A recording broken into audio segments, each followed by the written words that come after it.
Mga idol, nandito tayo ngayon sa Atimunan, Quezon. At ipakikita ko sa inyo yung rebultong sirena, mga idol. Makikita ninyo yung rebultong sirena.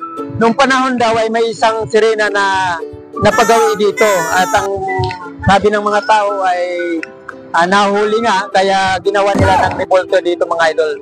Dito lang ninyo ito makikita sa Atimunan, Quezon, yung babaeng sirena, mga idol. Tignan nyo, mga idol.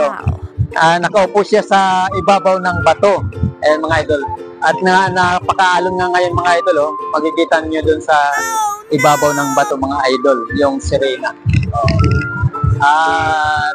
Ganda dito, mga idol, sa lugar ng Atimunan.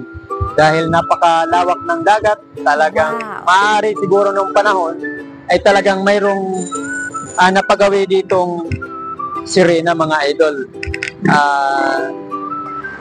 Dito lang ninyo ito, mga idol, matatagpuan sa Atimunan, Quezon, mga idol. Tignan nyo, mga idol, yung napakagandang sirena. Mga idol, yan. Napakagandang sirena. Thank you for watching.